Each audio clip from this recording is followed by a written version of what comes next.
Eu vou começar primeiro explicando algumas coisas das atividades do nosso curso. Eu vou iniciar também com um leve pequeno resumo da nossa última aula, para a gente não se perder. A gente também não perdeu o ponto onde a gente parou. E vou introduzir. Lembrando que hoje a nossa tentativa já é entrar na nossa primeira parte da teologia sistemática, que é teologia, que é o estudo sobre Deus. Então a nossa tentativa hoje é essa. Tia, fecha a porta, por favor. É porque tem gente passando assim. E aí, vamos tentar entrar na teologia hoje. Nós também vamos ver um pouquinho, mas de modo bem passando por cima mesmo da parte de biologia. Primeira coisa que eu vou fazer é orar, né? Depois eu vou passar aqui a continuação. Oremos. Santo Deus Todo-Poderoso, nós entregamos em tuas mãos tudo que nós vamos fazer aqui, Senhor. Seja para a tua glória, toda a dedicação que nós temos de estudo é para aprender mais de ti, do teu caráter, nós sermos fortalecidos, moldados segundo a tua imagem, para cada dia mais nos parecermos com o Senhor, cada dia mais buscarmos tua imagem, cada dia mais sermos intelectuais da tua palavra, Senhor. Mas tudo que seja feito aqui seja unicamente para a tua glória, para que outras pessoas compreendam as verdades do teu evangelho com clareza, Senhor.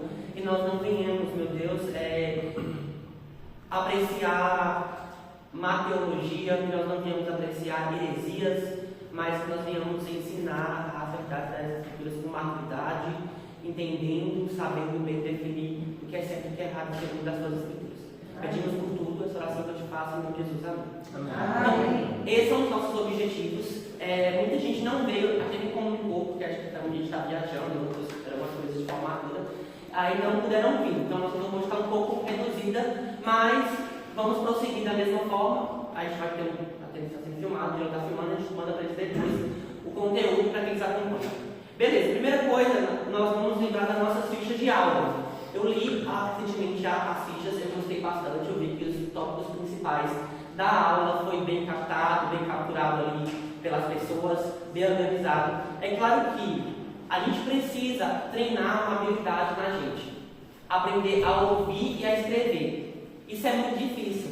A gente tem aquele costume de ter um material sempre em mão, pronto, e já olhar para esse material e transcrever ele. Mas a gente precisa aprender a ser bons ouvintes, ouvir e captar a informação e transferir ela. Então, essa é uma das maiores dificuldades que nós temos com a parte do ensino, mas precisa ser feito. Então, eu vou estar passando aí. Então, para quem ainda não viu essa ficha, essa aqui é uma ficha que toda aula a gente faz, para entender um pouco daquilo que vocês estão entendendo. Então, começa aqui, você vai colocar aqui seu nome aqui em cima, depois vai colocar o nome do professor e a disciplina que nós estamos fazendo. Hoje nós estamos fazendo a disciplina de teologia. Nós estamos na História da Filosofia e da Teologia. Nós estamos fazendo essa aqui hoje. Continuamos com essa hoje. Então você vai colocar o módulo, que é o módulo 1, nós estamos fazendo somente o módulo 1. O bloco, nós estamos fazendo o bloco ao bloco 1. Nós vamos estar passando para o bloco 2, que é a parte de teologia sistemática, nós estamos ainda em fundamentos da filosofia. Depois você vai colocar aqui a aula que você está fazendo, qual que é o tema da aula que você está fazendo, e aqui você vai colocar o resumo em tópicos. Então você vai colocar só em tópicos, tudo que você ouvir e entender, você vai topificar aqui e organizar todas as ideias. Aqui do lado você vai colocar as palavras-chave, as palavras que você nunca ouviu. Primeira vez está tendo contato com elas, está aprendendo elas agora, e você vai escrever elas aqui, para você decorar elas, porque são palavras que vão sendo repetidas de acordo com o curso mais vezes. Aqui nós temos autores e livros citados, então você também está construindo a sua bibliografia, conteúdos relacionados com os livros. Então sempre vou estar trazendo os livros que eu usei para formar a aula, e você vai anotando para você construir seu material. De quando você precisar de alguma coisa. Estou dando um livro para dar sobre teologia sistemática, tem um livro. Estou dando um livro para dar sobre filosofia, tem um livro. Estou dando um livro para dar sobre cosmovisão, tem um livro. Estou dando um livro para dar sobre vida espiritual, sobre discipulado, tem um livro. Então eu vou estar indicando materiais aqui para vocês aprofundarem mais, se vocês desejarem. E aí, por último, coisas que você vai pesquisar depois. Conteúdos que você, nossa, isso eu não entendi nada. E eu quero que vocês escrevam aqui, porque também me ajuda também a entender o ponto que vocês estão entendendo e que vocês não estão entendendo. Então, depois para depois, ele me ajuda e ajuda vocês também a conteúdos que esse ponto eu não entendi nada. Bolhufo de nada. Aí você escreve aqui. Então eu vou estar passando aqui, passa por isso, pode passar para fazer, e aí vocês me escrevem, e no final da aula vocês me entregam. Então toda a final da aula vocês me entregam, eu dou uma lida, e aí eu entrego para vocês na próxima aula. Outra coisa também é sobre o nosso trabalho final. Aqui é para quem vai fazer, quem quer fazer. Não é opcional assim, você está aqui, você vai fazer ele. Não, eu pretendo que todo mundo faça. Eu quero encorajar todo mundo a fazer, porque vai ajudar bastante a desenvolver uma técnica de anotação muito boa e uma técnica de estudo muito boa das escrituras. Então vai desafiar muito. Então eu vou entregar, eu estou aqui com as cópias dos trabalhos para entregar já, para vocês desenvolverem. Eu vou mostrar um pouco mais sobre ele. Então, como que vai ser o nosso trabalho final, de fechamento de curso, né? A gente está brincando no nosso TCC, para finalizar nosso curso, vai ser a ficha de ensaio, ou conhecido como ficha do tutorial de Oxford. É um material que alunos lá de Oxford, eles usam dentro de sala de aula para desenvolver artigo, desenvolver documento. Então, como é que ele funciona? Aqui tem explicando para você tudo que você vai fazer, vai desenvolver aqui dentro. Então, tem cada passo explicativo. E aí, dentro do documento, tem toda a parte de informações que você vai preencher para desenvolvimento dele. Então, vai ter aqui, tem aqui, o nome do aluno. Aí você vai começar com a primeira coisa, a pergunta que você vai desenvolver sua tese. Como que vai ser essa pergunta? Você vai olhar dentro da sala de aula, dentro da aula, algum assunto que te interessa e você quer aprender mais sobre ele e que você às vezes também não está entendendo muito bem. Você talvez não está entendendo muito bem. Aí você vai fazer o quê? Vai escrever. Um exemplo. Nossa, eu gostei do tema filosofia platônica. Aí você vai escrever assim, qual foi a influência de Platão dentro da teologia ocidental? Essa é a sua pergunta. Desenvolveu a pergunta, fez a pergunta, aí você desenvolve a tese baseada na pergunta. No documento está bem explicativo como é que isso funciona. Como é que vai ser a sua tese? Um exemplo baseado na pergunta. A tese pode ser Platão e o dualismo e a influência específica na teologia de Calvino. Essa é a sua tese. Então, aí você vai desenvolver ela aqui dentro desse artigo. Tudo que você vai usar vai ser leitura. Você só vai usar para desenvolver esse documento com leitura. Não vai usar GPT, não vai usar inteligência artificial. Você vai procurar leitura e artigo. Como? Isso já ia usar. Sem inteligência artificial, sem nada, artigo. Porque o nosso objetivo é influenciar a leitura e desenvolvimento de material. Então, eu quero falar sobre esse assunto. Você vai mandar uma mensagem para mim e falar assim, Daniel, eu quero trabalhar esse assunto. Você tem alguma coisa para me indicar? Alguma leitura que eu vou mandar para você? Ou então você pode buscar por conta própria mesmo. Mas tudo é para ser feito lido. É tudo para ser lido. Por quê? Outro ponto. Nós temos cristãos, ou dentro do nosso contexto, pessoas que não sabem, que têm conceitos, ideias na cabeça, mas são péssimas para transmitir essas ideias. Por quê? Porque não são pessoas que sabem ler, captar o conteúdo e transcrever ele. Então nós temos muita gente que não sabe como transmitir uma ideia para alguém, porque não sabe ler e pegar aquela ideia e escrever com suas próprias palavras. Então nós temos pessoas que não sabem fazer isso. A tecnologia ela é muito boa, mas ela está tirando essa habilidade da gente de pensar, de olhar para uma coisa e ler aquele conteúdo e transcrever ele de um modo mais simples, de um modo mais claro, de um modo que você entenda. Cada um tem um modo de entendimento pessoal e de uma determinada ideia que precisa saber como transmitir para si mesmo, primeiramente para si mesmo e depois para outra pessoa. Então, vai funcionar assim. Aí você começa a fazer o seu ensaio, né? Você vai resumir ele, você vai começar ele com uma introdução. E essa introdução, esse resumo, ele envolve uma pergunta de resumo. Por que eu vou ler o seu artigo? O que tem no seu artigo que me interessa eu ler ele? Aí você vai explicar ele no começo. Olha, meu artigo, e vai explicar ele vai falar sobre isso, vai trazer esses pontos aqui, beleza, e vai explicar ele desenvolvido. E aí depois você vai começar e vai fazer como se fosse uma redação. Você vai começar com introdução, desenvolvimento e conclusão. A mesma coisa que uma redação. Aí, aqui, vai ter as anotações. Tudo que você anotar, tipo assim, de informação, de conteúdo, eu gostei disso, você não vai escrever numa folha particular, você vai colocar tudo aqui para mim.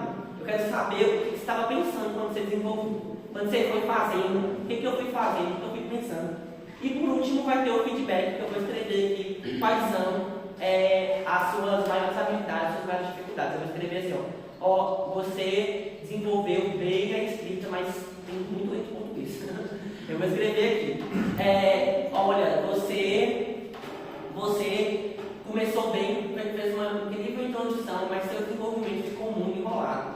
Você não colocou a ideia. Outro ponto que eu vou colocar, beleza, você escreveu bem tudo, mas você não respondeu a pergunta. Você ainda deixou a pessoa que vai ler o seu artigo com dúvida ainda. Então você vai desenvolver bem o material. Quando vocês aprendem a fazer isso, gente, você aprende a estudar a Bíblia desse jeito. Tá? Você começa a desenvolver resumos da Bíblia bem rapidinho, assim. Você lê um texto, você tem um questionamento, uma dúvida e já vai desenvolvendo rapidinho. Então você tem uma técnica incrível, me ajuda muito para estudar as escrituras, para desenvolver ideias, pregações, mensagens, coisas assim. Então eu quero incentivar vocês a dedicarem a isso. Então, quem quiser, tiver o desejo de fazer, vem aqui depois no final da aula da minha mesa, pega a sua folha e aí depois você me fala o que você está fazendo, para me saber, para você desenvolver seu artigo. Agora eu vou voltar para a nossa aula aqui, beleza? Nós vimos a nossa aula sobre a teologia da filosofia. Eu vou passar de modo bem panorâmico, bem rápido, sobre o que a gente viu. Nós começamos vendo sobre a importância da teologia sistemática e como ela nos ajuda a organizar as ideias bíblicas, os conceitos bíblicos, observar os versículos da palavra e organizar eles em caixas sistemáticas. Então, toda a Bíblia ela não traz os temas de forma clara e específica, mas o leitor precisa aprender a ler as escrituras e a organizar todas as suas ideias. Então, um exemplo, quando você vai ler um texto, um exemplo de Filipenses, além do livro de Filipenses, você vai encontrar, na carta paulina, você vai encontrar um assunto chamado Kenosis de Cristo, o esvaziamento de Cristo. Onde que entra essa categoria? Está falando sobre Cristo, entra no quê? Na cristologia. Então a gente vai aprendendo a organizar a nossa mente. Então a Bíblia, ela não vem de modo organizado e cronológico. Ela não é cronológica. Ela é feita ali de um modo onde, através de um censo, através de um concílio, foi organizado a Bíblia, mas ela não é organizada por temas bíblicos ou cronologicamente, através da história, como os fatos se revelaram através da história. Mas o leitor precisa aprender a olhar para a Bíblia e organizar as ideias, organizar tudo em caixas, em partes, e entender. E é o que a teologia sistemática faz.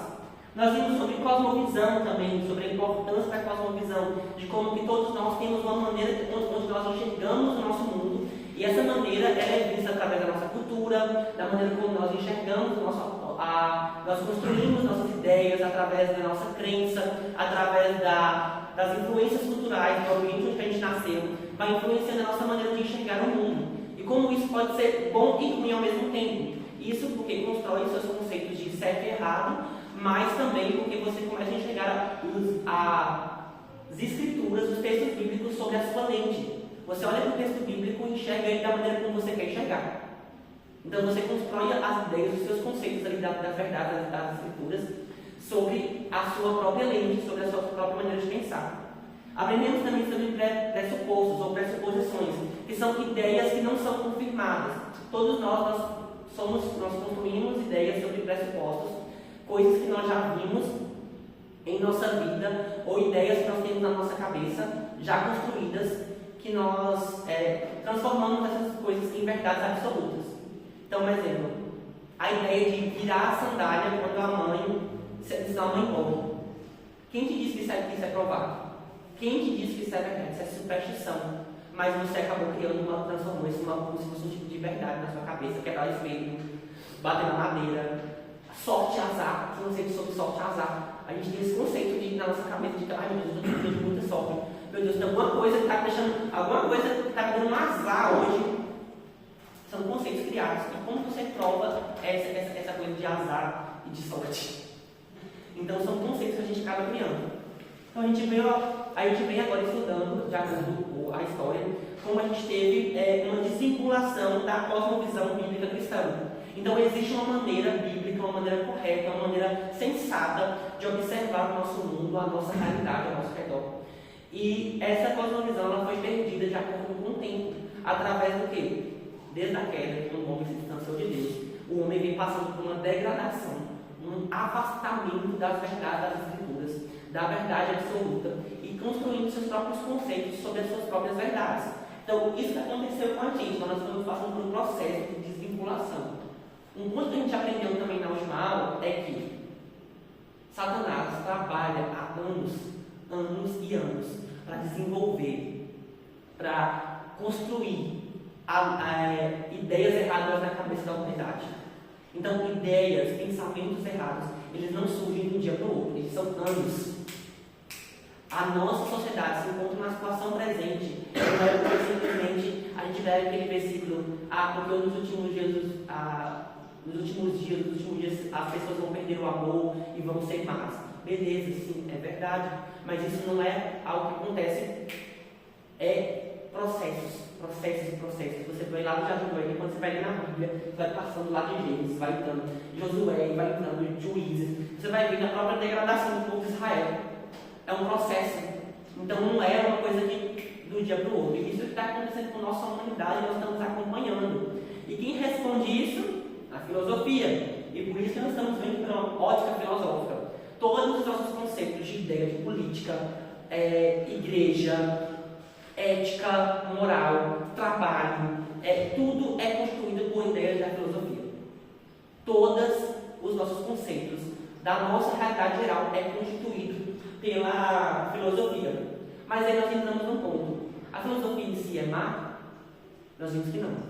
Ela possui seus artigos bons, ela possui a parte boa, porque ela de fato desafia o homem a pensar. E nós como cristãos, nós somos desafiados a sermos criados pelo próprio Deus, a sermos seres pensantes, seres que de fato questionam a realidade. A Bíblia mesmo fala lá que nós temos que observar tudo ao nosso redor e reter o que é bom. Então, nós somos ensinados a pensar, a entender as coisas. E a filosofia faz isso. Ela ajuda as pessoas a entenderem a realidade dela. Mas quando você observa a filosofia sob uma lente humanista, voltada para o próprio homem em si, sempre do homem, então aí que cai o conceito da humanidade, que é fazer a sua própria verdade, criar o seu próprio pressuposto, e transformar esse pressuposto numa verdade absoluta. Então esse é o maior problema que a gente lida. Mas a filosofia, ela tem o seu fundamento, ela tem a sua raiz cristã, o seu conceito cristão de pensar sobre o ser humano, sobre a existência, sobre o ser. Então não há nada mal. Como a gente também falou, a nossa educação brasileira acabou criando, não brasileira, eu falo de modo geral, acabam criando barreiras sobre a filosofia na nossa cabeça, porque a gente lida com professores dentro da escola de aula que tratam a filosofia como uma maneira de descobrir Deus, mas na verdade não. A filosofia, ela responde Deus, ela traz um pensamento sobre quem Deus é, sobre as coisas de Deus, e a teologia sistemática tem o que organiza essas ideias em caixas, organiza na nossa cabeça cada ponto, o que a gente pega de bom, o que a gente joga fora. Então nós aprendemos também sobre o pensamento grego clássico. Então nós vimos sobre Sócrates que começou com a sua ideia ali sobre a importância da dialética, a importância do diálogo e como o diálogo poderia transformar o mundo. Depois nós vimos sobre Platão e como Platão também teve uma grande influência na ideia dos pensamentos da modernidade em relação ao dualismo, né? Nós vimos ali Platão vendo o material, o corpo, né? O nosso corpo, a parte externa como má e a alma como boa, a razão, o intelecto como bom. Nós vimos também Aristóteles, vou passando mais rápido para a gente precisa prosseguir. Nós vimos também sobre o pensamento medieval, que inicia com a conversão de Constantino. Então Constantino se converte ao cristianismo. A partir daquele momento os cristãos que eram perseguidos agora deixam de ser perseguidos porque a Igreja Católica se torna a Igreja do Estado. Aí surgem os pensamentos da patrística, que é Agostinho, que ele via aquela mesmo dualismo como graça e matéria. Então, através da graça, o homem ia entender a caridade. Então, o homem só vai chegar ao pleno conhecimento de Deus, pleno conhecimento das coisas, através do estudo das Escrituras. Só que isso acaba tendo um problema muito grande, porque se você há uma hipervalorização da graça, você anula a nossa caridade. Então Deus não nos chama para viver somente uma vida cristã, mas Deus nos chama para viver a vida cristã no mundo. Entendeu? Então Deus nos chama para viver essa realidade aqui e não realizar uma separação entre sagrado e profano, mas só o sagrado. Então, seu local de trabalho, a sua vida, todo o seu ambiente precisa Cristo reinar. Nós vimos sobre Tomás de Aquino, que volta aquele problema lá de Aristóteles que a gente viu. Nós tínhamos graça, graça e matéria, e aí nós vemos que Tomás de Aquino, ao invés de Agostinho, ao contrário, em vez da graça ir ao encontro do entendimento da matéria, ele fala que por meio da matéria, por meio da razão humana, por meio dessa realidade, nós conseguimos compreender plenamente a graça. E aí que entra o problema do que o homem, por si mesmo, entender todas as coisas. O homem sendo o centro de todas as coisas. O homem era capaz, com seu próprio intelecto e raciocínio, de entender a realidade geral, entender todos os seus conceitos. Agora, então, a gente parou no pensamento moderno. Nós vamos ver agora sobre um período. O que estava acontecendo ali? Nós tínhamos um grande autoritarismo da igreja, a igreja como autoridade absoluta ali, dentro daquela realidade ali da igreja. Então, todo mundo tinha que ser cristão. Todo mundo tinha que ser cristão. Era obrigatório por parte de Constantino o cristianismo como parte principal dessa realidade. E aí, o que acontece? Se você tem um regime autoritário e pessoas que pensam diferente, o que acontece? Automaticamente, perseguição. Então, quem começa a ir contra a igreja, contra os pensamentos da igreja, começa a ser perseguido. E aí surge um período muito interessante, que é o período da Renascença. Nós temos aqui um surgimento. Então, Deus, entre aspas, era o centro da humanidade. Deus era o princípio fundamental. Então, todo mundo tinha que ser cristão. Mas aí entra um problema muito importante. Segundo Agostinho, nós trazemos o pensamento de Agostinho, quem tinha o estudo das Escrituras, o entendimento das Escrituras, era mais sábio, mais inteligente, com um nível mais elevado do que as pessoas que vivem a vida comum. Então, pessoas que se dedicam plenamente à vida cristã tinham um índice maior, uma vida espiritual maior, uma realidade maior do que quem vivia na vida ordinária, na vida comum. E aí que entra o problema que a gente tem, o problema da realidade. Todos nós somos chamados a uma vida cristã espiritual. Todos nós somos chamados ao entendimento das verdades da Escritura. Então, se isso acontece, se você começa a observar uma realidade, que existem pessoas superiores, existe então uma privação. Então, a Bíblia, a verdade da Escritura, se torna algo privado a poucas pessoas. Então, somente o clérigo, somente as pessoas do centro papal tinham acesso à Bíblia. E aí que surge o quê? Heresias. Então, eles olhavam os textos bíblicos, enxergavam os seus próprios conceitos das verdades das Escrituras e transformavam esses conceitos em verdades para as pessoas. Aí surge o quê? Indulgência, purgatório, surge muita coisa.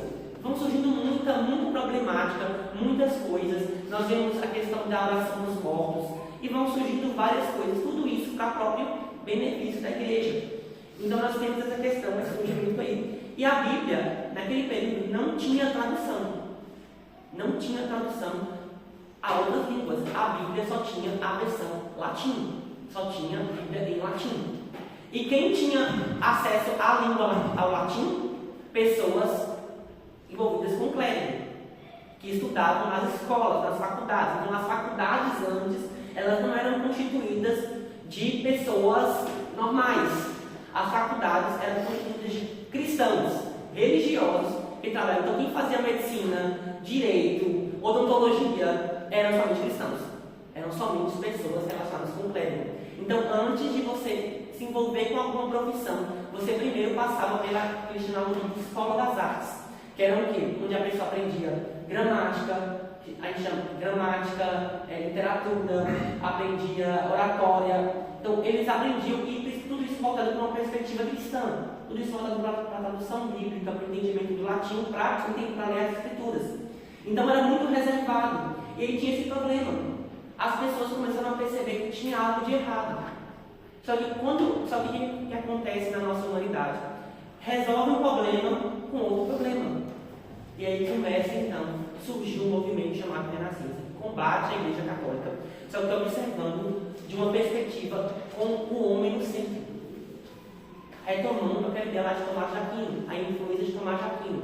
O homem começa a ser capaz por si mesmo de alcançar o seu próprio intelecto e de entender a sua realidade. E isso teve uma influência principalmente na parte artística, porque era a única maneira de se comunicar. Era a única forma que o homem tinha de se comunicar.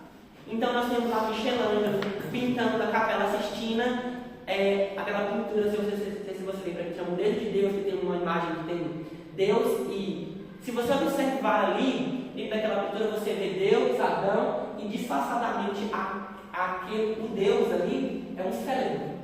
Se você olhar para a pintura, depois você observa, é um cérebro. Você vai ver que a forma que Deus está ali na imagem é a mesma coisa que a gente percebe um cérebro. Um cérebro. E por quê? Porque justamente isso, o homem estava se tornando centro, a razão humana, o intelecto estava tomando forma. E aí surgem alguns homens, nós vemos surgir pensadores, filósofos nessa época da Renascença. Nós temos aqui o Francis Bacon. O Francis Bacon, que ele acreditava poderosamente na capacidade humana de compreender a realidade cientificamente e dominar a natureza. Então, o homem, Francis Bacon, era cristão, gente. Ele era cristão. E ele começou a reformular o conceito, observando que nós só podemos chegar ao pleno conhecimento de Deus por meio do homem. Então, o homem é capaz, por meio da ciência, por meio do seu próprio intelecto, a dominar tudo, a dominar todas as partes. E aí surge um outro cara que é bem mais, que tem uma ideia um pouco mais bagunçada ainda, e ele não é cristão, que é o René Descartes, que ele é René Descartes, especialmente Descartes mesmo. Ele começa a pensar como pai da modernidade. Ele tinha um compromisso com a razão. O que ele começa a fazer? Ele começa a matar a graça. Antes nós tínhamos dualismo, partes separadas. Nós tínhamos graça, matéria. Depois nós voltamos para matéria, graça. Agora começa a dar os primeiros passos para a morte da graça. Então, não precisamos de Deus. Não precisamos entender sobre Deus. Por quê? Porque o homem é capaz, por si próprio, pelo seu próprio intelecto, a entender todas as coisas. E aí surge o quê? Um outro período. O quê? Iluminismo. Surge o iluminismo. Nós vemos aqui agora uma guerra sem fim contra a fé e a ciência. O homem, por meio do seu próprio intelecto, antes que estava tentando entender Deus pela sua própria razão, agora não precisa mais entender Deus, porque Deus para eles não é importante. Aí surge o quê? Movimento ateísta. Movimento ateísta surge aqui, gente. Iluminismo. Iluminismo surge então os ateus. Por quê? Porque eles agora não mais precisavam de Deus. Eles, por si próprio, pelo seu próprio intelecto, pelo seu próprio entendimento, ele começa a entender as verdades da Escritura. O que acontece? O homem, ele, por meio do seu intelecto, ele se encontra capaz, a própria humanidade, sem Deus, a restaurar todas as coisas erradas. Então, todo o conceito ético, de moral, de certo e errado, que estava deturpado, por meio da própria razão, do próprio entendimento, do intelecto, ia reparar tudo.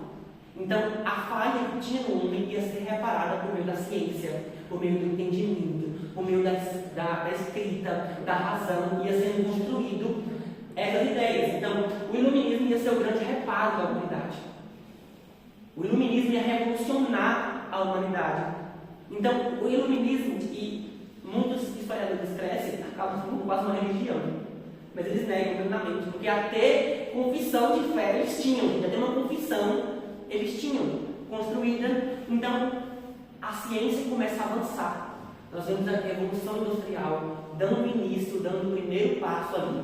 E vai começando a construir os conceitos.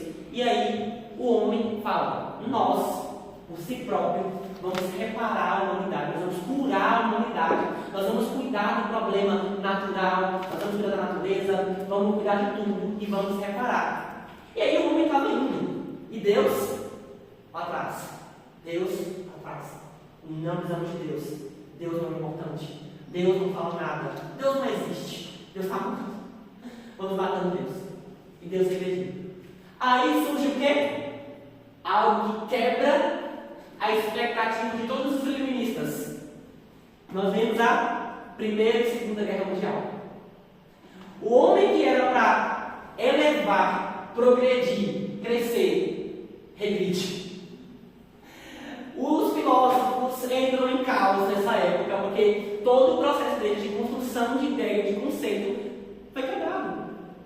O homem estava ali, usando a ciência para matar, para criar bomba nuclear, para criar arma, para criar motivo de inimizade, ódio pelos judeus, por negros, qualquer outra espécie que era diferente em si, espécie com a perspectiva de visão deles, que era diferente da raça ariana.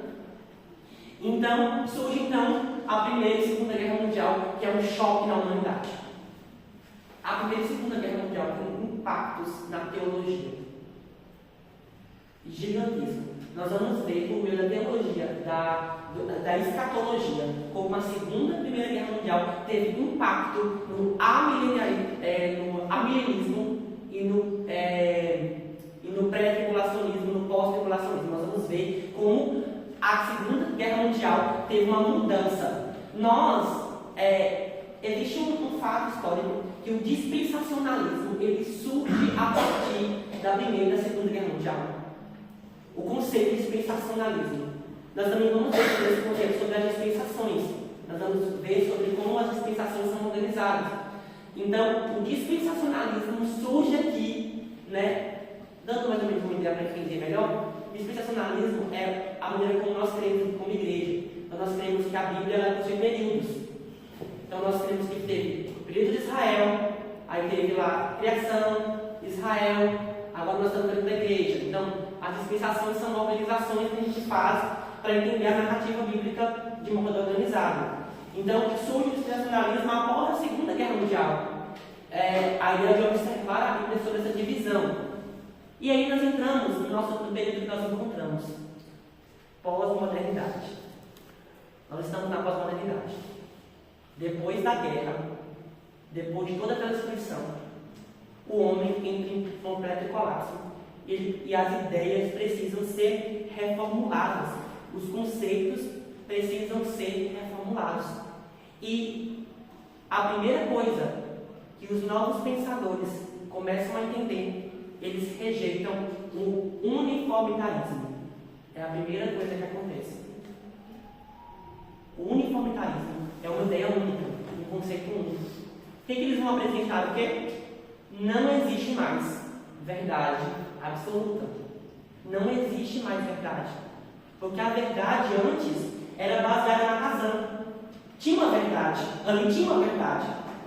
O intelecto, a ciência, o Big Bang, qualquer outra coisa, ali tinha uma verdade. Mas a partir do momento da pós-modernidade, não existe mais uma verdade absoluta. Existe a minha verdade e existe a sua verdade. Existe a maneira como eu enxergo o mundo e a maneira como você enxerga o mundo. Não existe mais verdade absoluta. O conceito de verdade foi quebrado, foi rompido. Por quê? Porque antes a verdade dominava todas as coisas. Agora não mais. Então a realidade definiu seus conceitos de certo e errado. Então, não tinha mais. Então, todos os conceitos de ciência, de profissão, de ética iam ser revisados, repassados e reexplicados. Um exemplo: roubar é errado? É errado, não é? Mas e para o povo indígena lá, que a cultura deles, eles têm o costume de que se está dentro da casa, é seu. Se está na frente da sua casa, não é seu mais, eu posso pegar. E aí? Coloca tudo dentro da casa. mas não é seu, não é roubo. Deixou de ser roubo, você está lá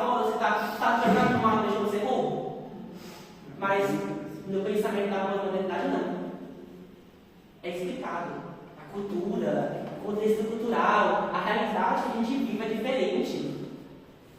Entendeu? Então, é assim que nós observamos a nossa realidade hoje. A gente explica o certo e errado sobre o conceito, assim, do contexto. A gente olha, por exemplo, para uma realidade do Rio de Janeiro, pessoas no tráfico de drogas e ali que morrem para as consequências do seu próprio erro. A gente tem um sentimentalismo de entender que uma mãe perdeu um filho, né? Entende isso? Mas a gente tem que entender também que ele pagou pelo erro dele, por as consequências dele, o uso de drogas errado. Então, não existe mais uma verdade absoluta. A verdade é construída segundo a sua realidade, segundo o conceito que você vive. Por exemplo, a questão de uma pessoa que rouba para dar comida para os filhos. É roubagem. Existem outras maneiras de você conseguir alimento para a sua casa, abastecer a sua casa. Mas nunca a gente pode justificar um pecado pela nossa realidade, pelo nosso contexto. Isso que aconteceu muito. Então, se Deus já estava morto lá, entre aspas, no iluminismo. Agora, com o pensamento pós-moderno, é uma rejeição completa do uniformitarismo. E aí, eles não aceitam, né, nenhuma afirmação que há apenas uma maneira certa de pensar e de se comportar. E aí surge o quê? Pluralismo religioso. Há uma negação completa das metas narrativas. Então, todos os contextos históricos que constroem o pensamento, que construíram a ideia humana, são anulados, não precisam mais. E aí surge o problema que nós, igreja, enfrentamos hoje. A nossa luta é contra isso aqui. Porque antes tinha um conceito de certo e errado. Existia a igreja, o modo como você buscava Deus, e existia o iluminismo, onde você buscava viver uma vida contra Deus, mas a igreja estava ali. O modo de você buscar Deus estava ali, construído, certinho, perfeito. Estava tudo direitinho ali, a maneira de você buscar Deus. E aquele mundo prosseguindo. Só que com a afirmação de que não há uma verdade absoluta, surge então o pluralismo. O que é o pluralismo religioso? Não existe uma maneira específica de você buscar Deus. Porque toda religião você consegue buscar Deus da sua forma. Então, por exemplo, a Umbanda, ele adora o mesmo Deus nosso. Só que eles buscam esse Deus de forma diferente. O povo indígena lá, eles adoram o mesmo Deus que nós adoramos. Só que eles buscam esse Deus de forma diferente. Então, nós lidamos hoje com um contexto de pluralismo religioso. Todas as religiões possuem existe um Deus absoluto. Só que a maneira como você busca ele é diversa, diferente e é da sua forma. Você busca Deus do seu jeito, da sua maneira, da maneira como você quer. Então, antes a gente pregava o evangelho assim, ó. Pregava a pessoa assim, ó. Você conhece sobre Cristo? A pessoa fala, sim, eu conheço sobre Cristo. Eu não sei quem é Cristo. E você apresentava. Hoje é diferente. Hoje a pessoa fala assim, ó, você conhece sobre Cristo? Ela fala, hoje, mas eu sei quem é Jesus hoje. Aí você pergunta, mas que tipo de Jesus você conhece? Essa é a questão que nós lidamos hoje. Hoje as pessoas conhecem o conceito de Cristo, não o Cristo das Escrituras. E é isso que nós lidamos com a igreja. Por isso que entender o processo de degradação da humanidade é muito importante para a gente entender onde a gente precisa chegar com o Evangelho. Onde o Evangelho precisa responder. O Evangelho precisa responder ao pluralismo religioso. A definição de que você não busca Deus da sua forma. Deus deixou para a gente um manual de regra de como nós devemos buscá-lo, de como nós devemos alcançá-lo. E aí surge um camarada, pensador do pluralismo, ele John Hick, sem ter um filósofo pensador, sociólogo, pensando na nossa realidade. Então ele diz assim, ó, o dogma de que o cristianismo está no centro é passar a crer que Deus é quem está no centro. Assim como todas as religiões, inclusive a nossa, giram em torno dele e o servem. Então toda religião serve a Deus. Toda religião serve a Deus. Está certo? Não está certo. Nós não buscamos a Deus da nossa forma, da nossa maneira, do nosso jeito. Deus, ele tem um padrão para ser adorado. E sabe onde a gente vê isso? No tabernáculo. Tabernáculo, existe um livro na Bíblia, Números, onde Deuteronômio, onde descrevem as leis. Onde especificamente Deus direciona como Ele quer que seja construído o seu lugar de adoração. E tudo como é para ser feito. Onde para cada um entrar, a cor do pano tem da tenda, a altura, a medida. Deus não é um Deus que é adorado de qualquer maneira, de qualquer forma. Existe um padrão da adoração. E eu não estou falando aqui em relação a louvor. Não estou falando disso. Eu estou falando de adoração com centralidade, com respeito a quem Ele é. A autoridade de Deus. E é isso que a nossa geração tem feito. E isso tem infiltrado na nossa igreja de hoje. Deus tem um padrão.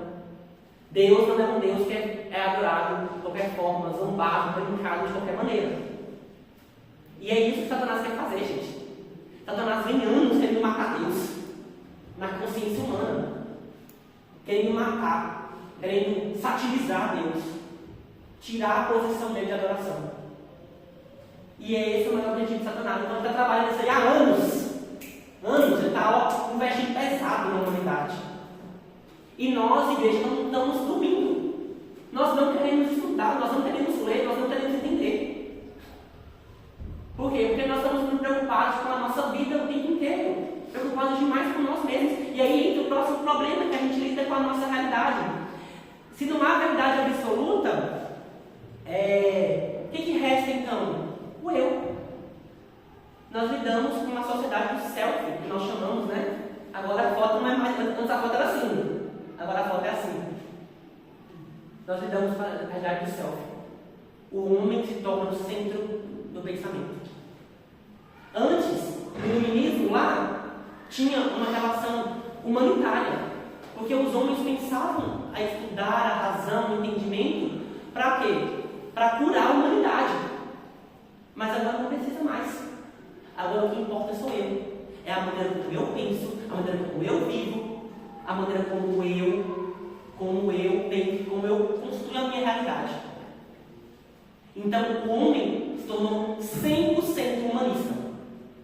O humanismo agora está em alta. O homem é o centro dele. A igreja precisa agradar o homem. A igreja tem que ser do jeito que eu tenho que ouvir o que eu quero. E Satanás, na cabeça, segue seu desejo. A tecnologia está aí, você pode ouvir o que você quiser. Da maneira como você quiser. Você pode ouvir que você é vencedor todo dia de manhã, tomando café. Satanás, gente, ele fez um completo. Deus criou o homem para viver em comunidade, em unidade, trabalhando para o quê? Para a glória dele. Mas Satanás foi transformando o homem cada vez mais independente. Cada vez mais independente. Eu sou o centro. Eu penso em mim mesmo. Eu sou o foco. Eu sou. E foi fazendo isso. E aí nós lidamos com a nossa geração, que só pensa em si mesmo. E aí surge o quê? Movimentos. Nós lidamos com o quê? Feminismo. Meu corpo, minhas regras. O aborto, uma criança um bebê dentro de mim não é mais uma criança. Não é mais um ser vivo. Só quando ele sai para fora. É um bicho, é um animal. Porque o que importa para mim sou eu, a minha realidade. Essa criança que de mim destruiu minha vida. Porque antes eu ia para festa, eu ia para rave, eu ia para fazer. Agora não mais, eu tenho que cuidar de uma criança. Então eu preciso eliminar ela.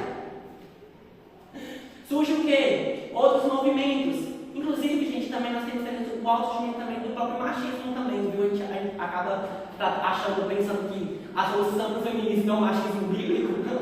Está enganado, viu? Deus não manda ninguém para cima de ninguém, não. É os dois juntos. Viu? Nenhum em cima do outro, não. Entendeu? Então nós temos também violência à mulher, e também muito isso de coisas aumentando também. A humanidade está no ápice do seu egoísmo, do seu pensamento em si mesmo. E é isso que a igreja precisa combater. A igreja apresenta uma unidade. A igreja, isso aqui é unidade. Isso aqui é manifestação da graça de Deus. Todo mundo está aqui reunido, junto, adorando em comunidade.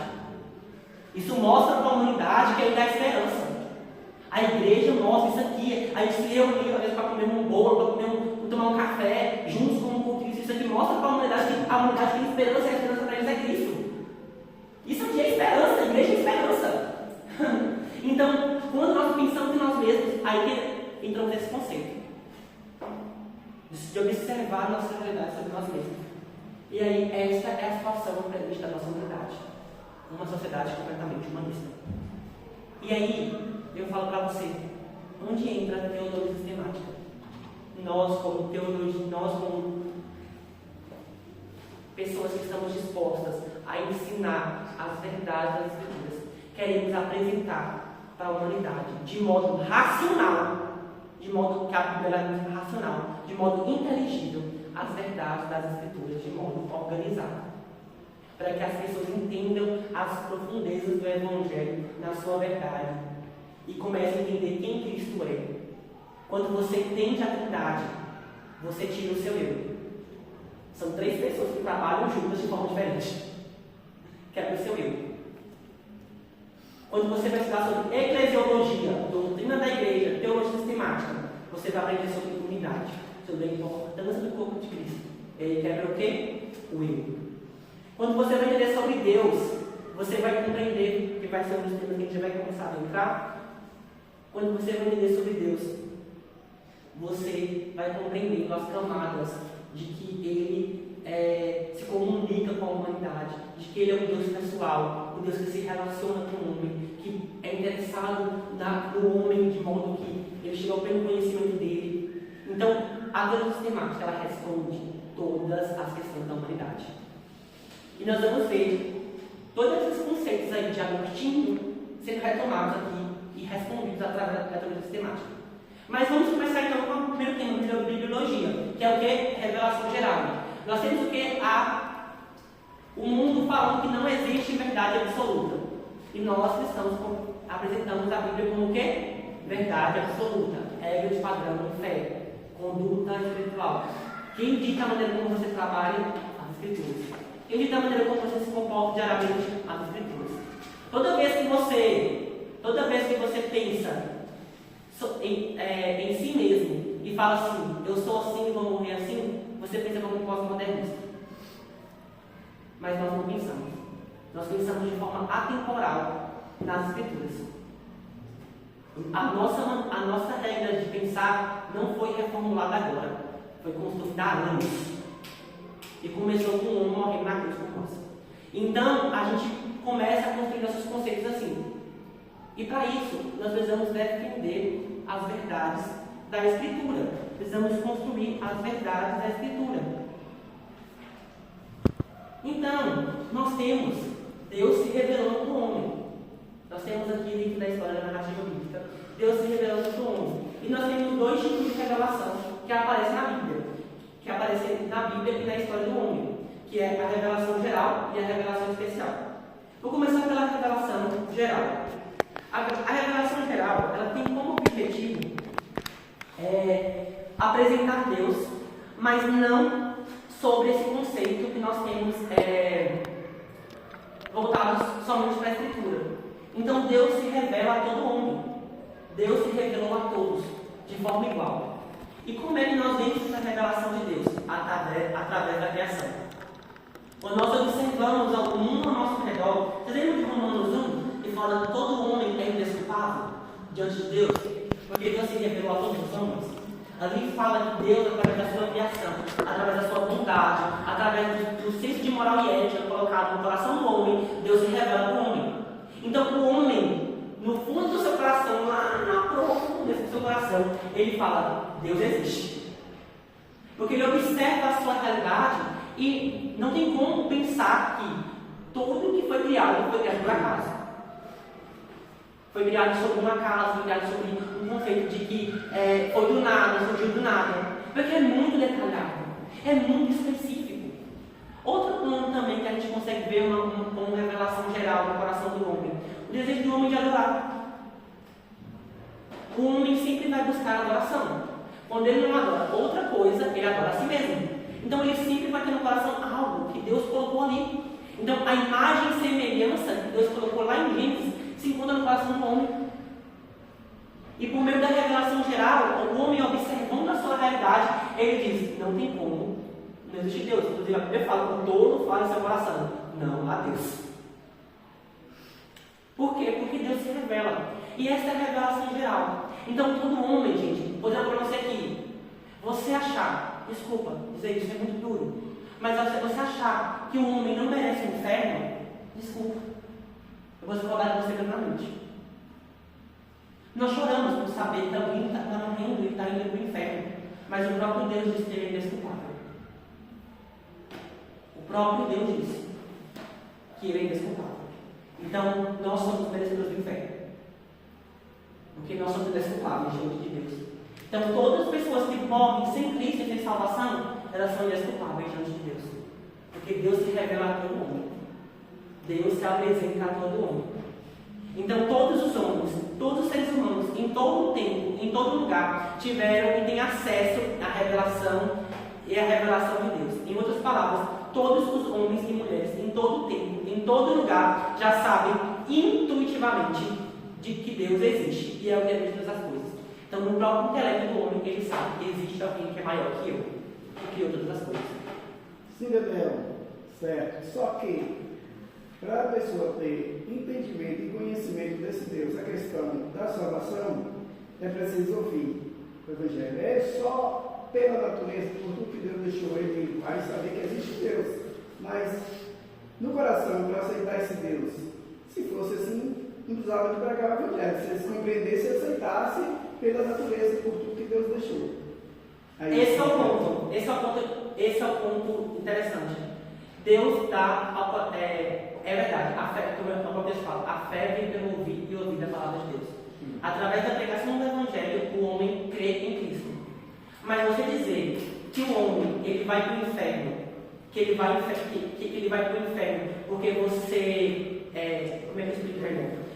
Se eu dizer para você que o homem ele não merece o inferno porque ele não ouviu, também é um pouco também errado de se pensar.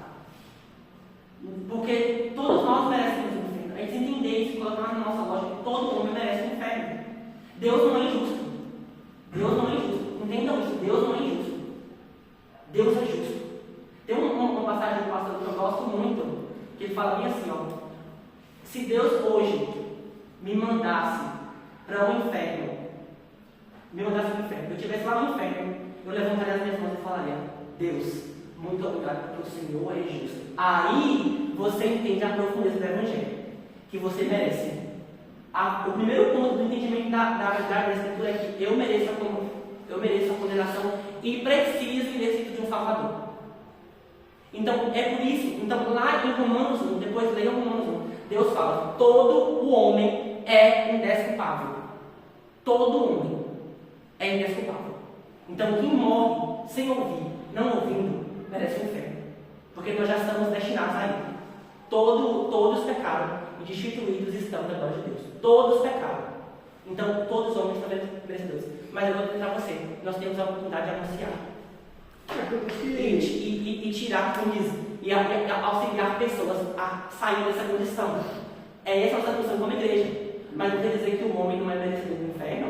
O homem merece o inferno, sim. Devido ao desobediência e pecado, né? Justamente. E aí vem a justiça de Deus. Deus sim, é justo, é amor. Justamente. Também. E por meio da revelação geral, por meio da revelação de Deus, todo homem é desculpável.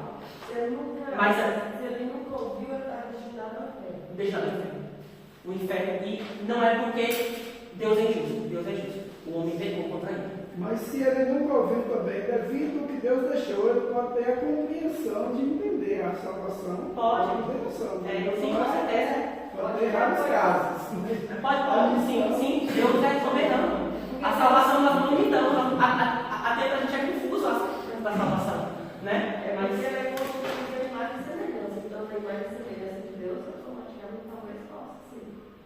Sim. Através porque a gente, no processo de salvação, a gente não sabe explicar plenamente. Porque a gente tem gente que é salvo, passando na rua e Deus te ama. Uma placa e compreende todo o Evangelho. Então a gente não limita, é algo, porque é estudioso, é algo que nós não compreendemos em sua totalidade. A gente pensa, cria conceito, cria ideia, mas a gente não consegue compreender a salvação. Só que o ponto principal que eu quero dizer é a gente querer achar que Deus é justo. Pensar que Deus é o quê? Ai meu Deus, a minha mãe morreu e ela foi para o inferno. Deus não é injusto.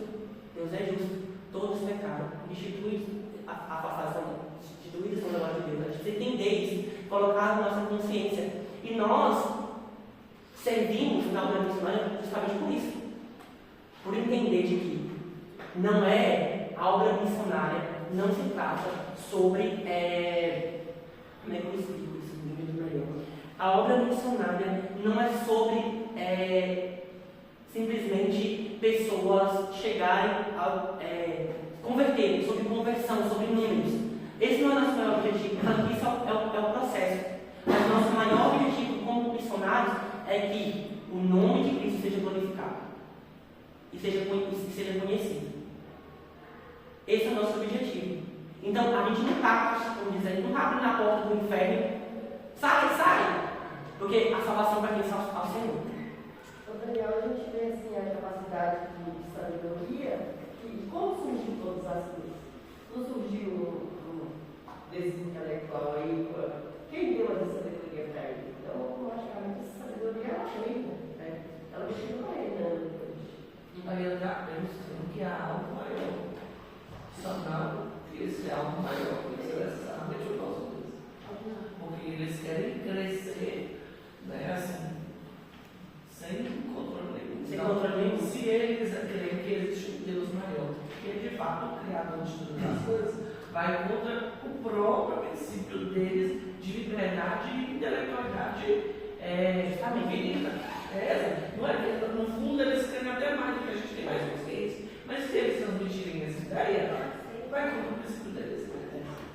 Eles ficam profanos, sujos. Eu não sei se é tanto para essa caixa mais ou menos do que você está falando, mas a pessoa que ela não ouviu sobre o Senhor, né? Alguém falou, não pregou para ela morreu, a condenação para ela é menor do que para quem não viu, tipo, tem níveis no inferno? Isso eu vou trabalhar depois, quando falar sobre grau de punição. Aí eu vou trabalhar sobre isso. Eu creio tanto no céu como no inferno. Justamente. Nós vamos apresentar isso quando a gente falar sobre galardão menor ou galardão maior? Sim, com certeza. Isso tem isso. Essa é a diferença. Esse é aqui mesmo um spoiler sobre isso. A condenação, o processo de condenação é diferente. Para quem ouviu, para quem não ouviu, Deus não é injusto. Deus também não é sempre responsável. Mas a condenação é a mesma, é o inferno, é a destruição mesmo assim. Então, nós vamos entender, o ponto que nós precisamos entender e colocar na cabeça nossa, entender que Deus é sempre justo. Deus é justo. Não, toda vez que o homem começa a pensar na sua cabeça, Deus, mas por quê? Mas por quê? Gente, presta atenção. Existe algo teologia que é muito difícil de ser estudada e não adianta você pensar que é fácil, não. Isso chama inferno. Já parou para pensar uma pessoa queimando eternamente? É muito difícil de crer, é muito difícil. Qualquer teólogo pensar em algo que uma pessoa sofra eternamente é difícil. Existem muitos teólogos que não creem no inferno. Porque é muito difícil, quando você vai pensar mesmo, botar para raciocinar, o sofrimento, alguém sofrendo ali amargamente, sempre, todos os dias, a mesmo sofrimento, é muito difícil. É algo que não cabe na nossa consciência humana de pensar. Mas algo precisa estar fincado no nosso coração. Nós merecemos. Nós erramos. E isso tem que estar errado. Isso tem que estar fincado. Pecado é pecado. E Deus não tolera pecado. Então isso tem que estar enraizado. Entender como esse processo vai funcionar não nos cabe. Mas entender que nós precisamos, Deus é justo, isso tem que estar fincado. Então, ninguém morreu e foi para o inferno, possivelmente foi por ignorância. Porque em algum momento Deus se revelou para ele. Deus se revela a todo mundo. A palavra de Deus fala isso. Então foi por ignorância, foi por dureza espiritual, dureza de coração mesmo. Dureza de coração mesmo. Então, nós temos a revelação geral. Então nós começamos Gênesis 1, vou só passar para a próxima bem rápido, para a gente finalizar, para a gente já passar para o próximo tema, teologia. Então vamos trabalhar sobre teologia na próxima aula. Beleza? Nós temos aqui a primeira confissão de Deus se revelando ao homem. Então, Gênesis 1 já começa já com uma linda representação dele. Esse aqui é o quadro da Capela Sistina, gente. Ó. Essa aqui na Capela Sistina tem toda a narração de Gênesis 1 pintada por Michelangelo. Aí tem lá, no princípio Deus criou os céus e a terra. Deus já aqui está apresentando o outro homem. Eu sou o Criador de todas as coisas. Eu sou o digno de adoração. Então, todas as coisas vêm de mim, provém de mim, que as criou. E aí nós temos o quê? Entra o ponto. A revelação especial. Agora entramos no texto. Observamos sobre a revelação geral que todo homem é indesculpável diante de Deus. Agora, por meio da revelação especial, nós apresentamos para a humanidade a maneira como o homem se reconcilia com Deus. Aí entra o quê? As Escrituras. Aí entra o nosso trabalho como igreja. Apresentar as verdades das Escrituras.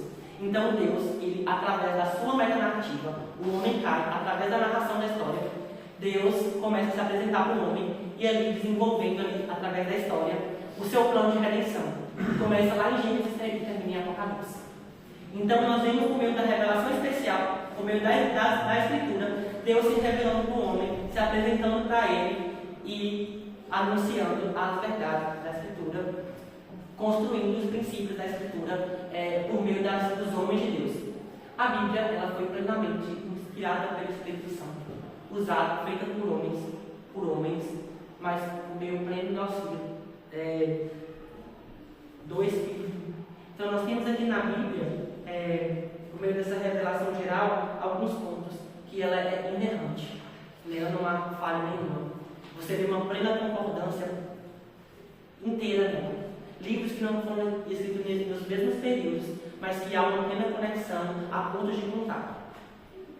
Nós vemos também outro ponto nela, que a Bíblia também ela é confiável, porque ela cumpre tudo o que ela promete. Nós já vimos profecias bíblicas sendo cumpridas. A Bíblia é usada por não cristãos como fato histórico para comprovar determinados tipos de fatos. Há documentos, há fatos arqueológicos que só se encontram na Bíblia. Existem sociedades que morreram, que foram destruídas, que não há nenhum tipo de registro histórico, e o único registro sobre elas se encontra na Bíblia. Então a Bíblia ela é muito perfeita, ela é fechada e ela há muita veracidade, há muita coesão. Então, nós vamos trabalhar agora, na nossa próxima aula, sobre teologia, sobre a doutrina de Deus, observando como a Bíblia e a nossa humanidade respondem aos questionamentos e ao entendimento sobre quem Deus é e o caráter dele. Então, até a próxima aula, gente. Valeu. Quem vai fazer o ensaio, pega aqui e me entreguem as fichas.